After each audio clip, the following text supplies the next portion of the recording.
പിരായിരി കൊടുന്തിരപ്പുള്ളി കക്കോട്ട് ഭഗവതി ക്ഷേത്രത്തിലെ ആറാട്ട് വർണ്ണാഭമായി ആഘോഷിച്ചു. ആറാട്ടിനോടനുബന്ധിച്ച് രാവിലെ ബ്രഹ്മകലശാഭിഷേകം 3 ഗജവീരന്മാരുടെ അകമ്പടിയോടെയും കോങ്ങാട് മധുവിന്റെ നേതൃത്വത്തിലുള്ള പഞ്ചവാദ്യത്തോടെയും കാഴ്ചശീവേലി എന്നിവ നടന്നു. രാവിലെ 11 മുതൽ ആരംഭിച്ച ആറാട്ട് സദ്യയ്ക്കും വൻ ഭക്തജനത്തിരക്കാണ് ക്ഷേത്രത്തിൽ അനുഭവപ്പെട്ടത്. 4-ന് അത്താലൂർ പുത്തൻ കക്കോട്ട് ഭഗവതി ക്ഷേത്രത്തിൽ നിന്നും 3 ഗജവീരന്മാർ പഞ്ചവാദ്യം, തകിൽവാദ്യം, വണ്ടിവേഷം, താലം എന്നിവയുടെ അകമ്പടിയോടുകൂടി ദേവി എഴുന്നള്ളത്തും മനോഹര കാഴ്ചയായി.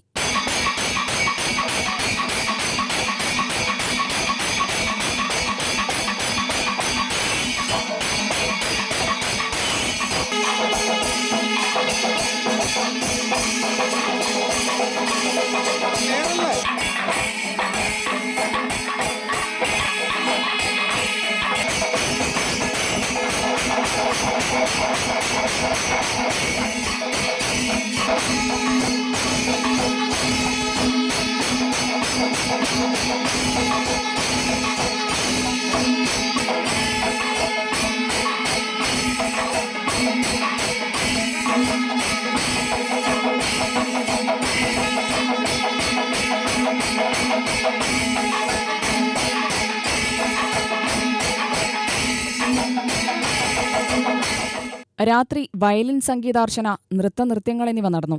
എഴുന്നള്ളത്തിൽ മച്ചാട് ധർമ്മൻ തിടമ്പേറ്റി. UTV news, Palakkad.